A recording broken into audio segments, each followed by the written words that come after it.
भक्ति सागर YouTube channel में हम आपका स्वागत करते हैं। हम आपको एक करवा चतुर्थी की कहानी सुनाते हैं। आपको हमारी कहानी पसंद आए तो उसको लाइक करें, शेयर करें, सब्सक्राइब करें।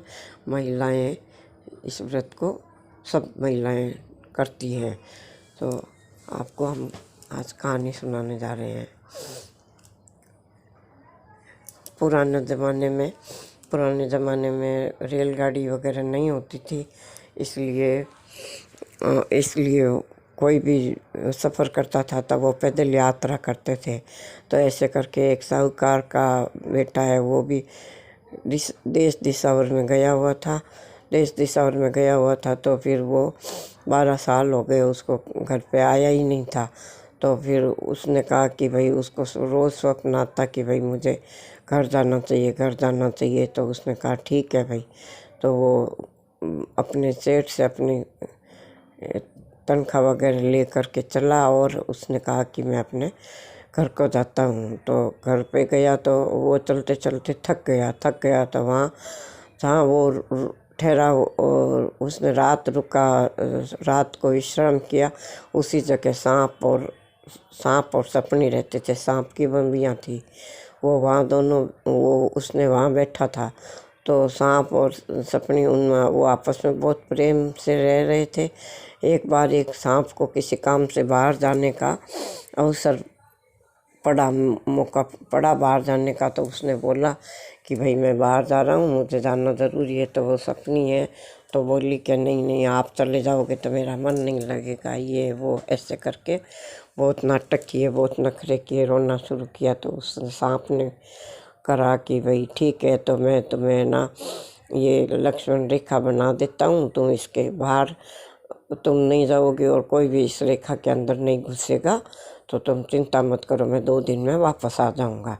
इतना कहने के बाद में वो सांप चला गया और फिर उसके बाद में वो सांप तो चला गया और वो सांप अभी ज़्यादा दूर पहुंचा भी नहीं था कि उस सरपनी ने ना अपने दूसरे मित्रों को बुलाया, दोस्तों को बुलाया, उनके साथ में हंसा ठट्ठी करा, खेल ठिठोली किया और चश्मे लगाए और बहुत इधर उधर अश्लील हरकतें और करनी शुरू करी। उसके बाद में फिर वो साहूकार बैठा देख रहा था। तो उसको तो फिर गुस्सा आया। तो उसने कहा कि देखो, वो गया सांप, तब तो ये ऐसे बोल रही थी, अब वो बेचारा ज़्यादा दूर पहुंचा ही नहीं और ये नाटक करना शुरू कर दिया। तो वो उसको जाना था। तो फिर उसके पास में उसको गुस्सा आया, तो गुस्से में उसके वो पानी की केतली थी, तो उसने उसको पानी की केतली में जो गर्म पानी बचा हुआ था, वो उसने थोड़ा बहुत पानी उसमें बचा हुआ था, उसको सांप की बम्बी में डाल दिया और फिर 7 जूती की उसको बम्बी के ऊपर मार के और चला आया वो। फिर ना जा कर के अपने घर पर बैठा। तो उसके पीछे भी एक कोई हो गया कि ये दिशावर से पैसा कमा के लाया है, तो मैं इसके भाई चोरी करने के मकसद से वो उसके साथ आया था, तो साथ हो लिया। फिर वो वहाँ जाके अपने घर पर बैठा था। उसी दिन उसकी पत्नी के चतुर्थी का व्रत किया हुआ था। तो जैसे ही चांद उगा और उसी समय वो थोड़ी देर पहले ही वो अपने घर में गया, बातचीत करी, समाचार पूछे करे और बैठे थे। और फिर उस समय जिस समय खाना खाने के लिए, जब भी वो उसकी पत्नी खाना खाने के लिए बुलाने के लिए बोला कि भाई सब आओ खाना खाओ, जैसे ही वो पानी का लोटा भरने गई और पानी लेके उसको खाना परोसा और खाना खाने के लिए जैसे ही वो बैठने लगा कि उसको छींक हो गई। तो उसने कहा भाई, अपनी ननद को बोला, भाई साहब अपने भाई को बोलो कि भाई वापस बैठे। 1 बार छींक हुई, 2 बार हुई, 3 बार हुई। वो 2-3 बार बैठा, फिर उसको गुस्सा आया। तो उसने कहा कि मैं नहीं मानता इस छींक को, औरतों को नाटक बहुत आते हैं। तो कहा कि औरतों को कौन से नाटक आते हैं, क्या हुआ रास्ते में। तो उसने वो साथ में था, उसके सामने और अपनी माँ और सबके सामने बात करी कि मैंने जहाँ रात को विश्राम किया था, वहाँ एक सांप और सपनी का घर था, बम्बी बनी हुई थी। तो मैं वो सांप है, उसको किसी काम से बाहर जाना पड़ा तो वो सांप बाहर चला गया।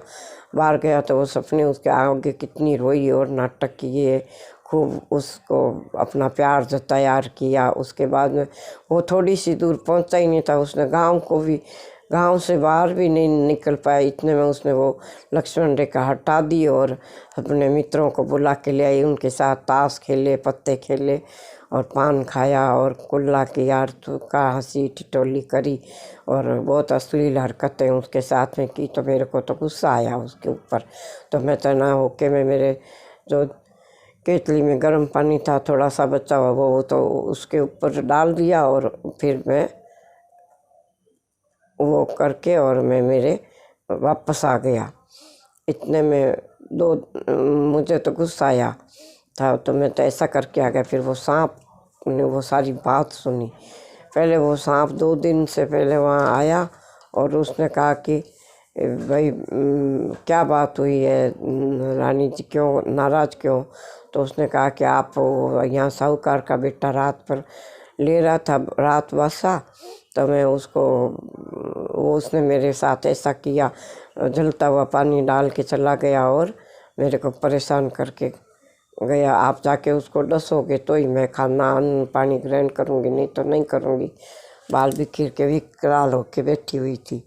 तो उसको भी उसकी बात सुन के और बुरा लगा तो वो साहूकार के घर जाके और उस पानी की मटकी के पीछे छुप गया। जैसे ही वह पानी का लोटा भरने गई और उसको बार बार छींक हुई और उसने अपनी ननद को बोला कि भाई अपने भाई को बोलो बैठ जाए। तो उसने वही बात वापस दोहराई कि भाई मैं भी आया तो एक सपनी ने ऐसा किया। तो कह के ठीक है भाई, वो तो साफ सपनी थे, उनको इतने आते हैं तो ये तो औरतें हैं तो इनको कितने नाटक आते होंगे। तो उस सांप को गुस्सा उस साहूकार पर तो उसको दया आई कि देखो आज ये बात मैं नहीं सुनता तो मैं बिना बात इसका दोषी बन जाता और इसको डस लेता। कर्म तो उसी के खराब थे तो मेरे को सुननी नहीं चाहिए थी इसकी बात। और फिर वो चुपचाप चला गया और देखा तो सबने जाते हुए देखा तो कहा कि देखो ये छींक हुई और छींक होती है तो अब कहीं जा रहे होते उस काम को थोड़ी सी देर के लिए पोस्टपोन कर दें। वो उसको भाई आप ना करें, जैसे आप बाहर जा रहे हैं तो छींक हो गई तो नहीं जाना चाहिए। आप कुछ भी हो सकता है, छोटा मोटा एक्सीडेंट हो जाता है और कुछ भी हो सकता है, इसलिए कहते हैं कि भाई छींक आती है तो थोड़ी देर के लिए रुक जाना चाहिए। ये छींक माता उसको तुष्टमान हुई जैसी सबको ना, कहने वाले को सुनने वाले को सभी अपने सभी परिवार को होना। ये चौथ माता उनको उनकी सहायता करी वैसी सबकी करना, आपकी मेरी हमारी और सबकी। राधे राधे। आपको हमारी कहानी कैसी लगी? अच्छी लगी हो तो आप उसको कमेंट बॉक्स में लिख के बताएं। राधे राधे।